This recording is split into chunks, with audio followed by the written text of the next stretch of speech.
of all, it is Respiratory Care Week. Happy Respiratory Care Week to all my fellow respiratory therapists. I get to go into night shift tonight, 7 to 7 I work. So I just kind of wanted to do a day in the life. I actually didn't work last night, so I was up pretty early, and early to me is like 11 a.m. because usually I can sleep until at least like 3 o'clock, 4 o'clock, so that I can be ready to go in again at 7 to start my shift again. But obviously I won't be able to take you around just because of HIPAA violations, but we will be doing respiratory care dinner and all that kind of stuff. So I will introduce you to some of my fellow respiratory therapists, my friends, because I live at work, so those are my friends. And yeah, I just kind of wanted to give you guys a rundown on how this shit works. So normally I would spend this time getting my food ready, but it's Respiratory Care Week, so we're gonna have food provided for us tonight, which is exciting, right? So right now I would just be getting like my lunch and everything together. I made sure to pack clothes to work out in the morning because our hospital has a gym, a beautiful gym for us to use free of charge as employees. So I work out after my 12 hours. Yes, I work out. So yeah, let's just go.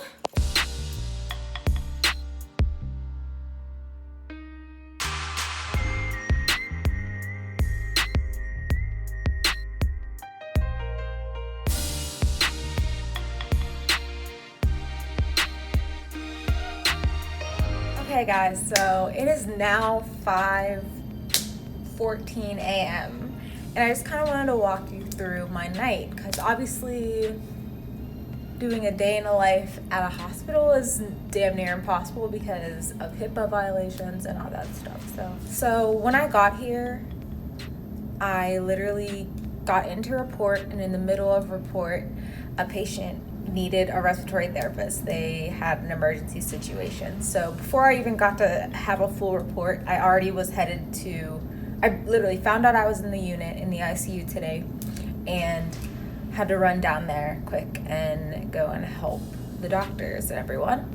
It was a trach patient. We work with a lot of those. They were being ventilated on life support.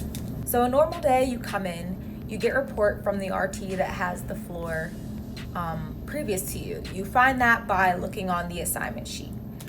So I was not in charge tonight. Sometimes I'm in charge. That means I have to make the assignment distribute to where everyone goes. That means I have to get here early and figure out where to put everyone and sanction workout so that it's equal. So I came in, I saw the assignment sheet. My assignment was the ICU tonight, the intensive care unit, the MICU, so the medical ICU. So it's kind of a general ICU, so we see a whole bunch of different things. A lot of vented patients normally. Anything pertinent information, that's what you're passing off in report. You cannot prepare for everything, but the person before you should be there to give you guidelines and help you get through your shift. So once they give you a report and they leave, I sort of go and do my first round. So you get a sheet of paper. I didn't show you anything, but it's just a normal literal packet of paper, and you have just like 25 patients' names on it. And I go to each of those patients and give them their medication, their modality, inhalers, albuterol treatments, nebulizers, trach care. We're doing vent checks. Every hospital is different with protocols, but you're gonna see all your patients at least twice through the night. Patients on room air that are just kind of there for observation, you're really not gonna see. You're gonna see the patients who are on oxygen, who are on life support, or who are maybe pending respiratory distress, or just, become emergent in the middle of the night. So that's my first round. We don't get lunch breaks. You don't get lunch breaks, okay? It's not like, oh, lunchtime, ding, ding, ding, all the patients shut down. No, you don't get lunch breaks. So usually this is the time I find that I get the most time to sit and actually eat my food without being called. Now, it's happened where you don't have a night where you can sit and eat. It just gets crazy. You never know what's gonna happen, you know what I mean? But most of the time, this is the time I try to eat. Once my first rounds are complete, once I round with the doctors and nurses, I try to eat at this time. Some hospitals have a patient load maximum that a therapist can get. Unfortunately, in the medical field, you will learn very quickly if you're a student. Once you get a job, it's short most of the time. So sometimes you're getting floors and a unit. I have had that almost every assignment, especially now that winter's coming, we're gonna have a lot more. So I was trying to give you a brief description of everything, but I just kind of just gonna run through the day quickly so you have a synopsis of it. Come in, see the assignment sheet, get your report. It's 7 o'clock. We have to be here at 6:38 p.m. It's around 7 o'clock by the time you finish up report from your previous therapist. They leave. First rounds are between 7 to 9. Who knows what happens in between that time. 9 o'clock, I have rounds with the doctor and nurses. 9 to 10, 10:30, try to eat in between that time, and also get called here and there. 11 o'clock, next set of vent checks. Also, I would start my Q4 treatments. We can do an hour before and an hour after, so 11 to 12 Q4s. 2 a.m. third vent checks. And Q6 treatments. So albuterol Q6, inhaler Q6, anything Q6 is getting done at 2 a.m. again. 4 a.m. Q4 treatments are due again, because the last time you gave them would be midnight. Also 4 a.m. is when you do your mixed blood gases for the nurses, or run morning blood gases so that your vents are all ready to go, so the morning knows what to do with them. 5 a.m.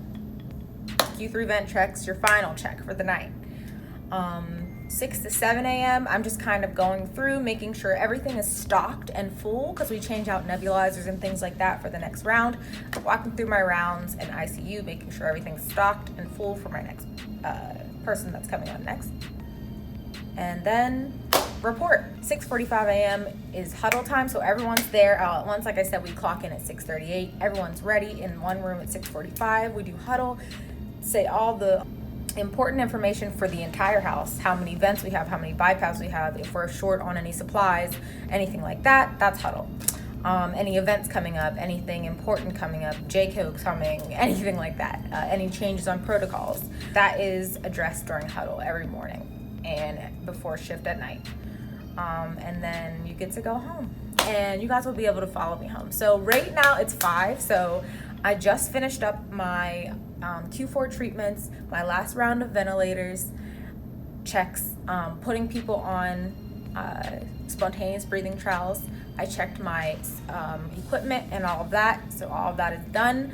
So now it's just kind of like, if I get called, I will go back down. I will continue to pop in and monitor until around 6:30, when I start to have my next people come in. We're all getting ready for huddle, and we're gonna go in the room and get all our information. So once I leave here, I normally work out. I'm not sure if I am going to today. I am super tired because it's my first day back.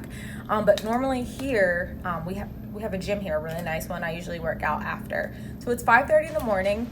I will talk to you guys again at 7 once I leave the building. 7:08 a.m. we're allowed to clock out.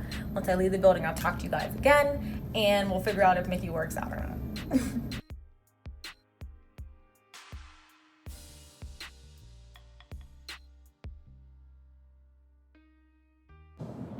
It is now 7:30, and I'm on my way home. It was a rough night. After I filmed the video around 5 in the morning, when I finally got a second, there was a code, a really, really bad code. We work on this person for about an hour and a half.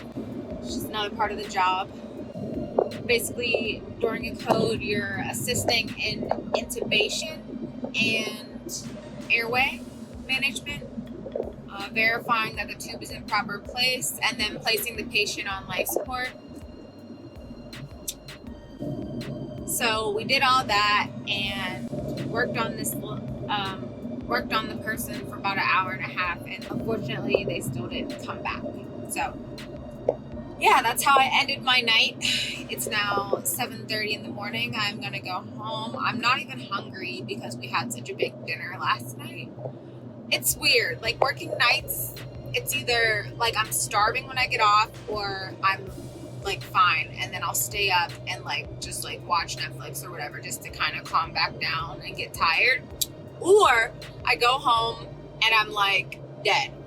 I'll lay down and just be out. Like, I normally end up sleeping on my couch because my TV is in my living room, and I'm just like, I'm not tired, and like either I fall right to sleep or I end up watching like a bunch of Netflix for like hours and never sleep.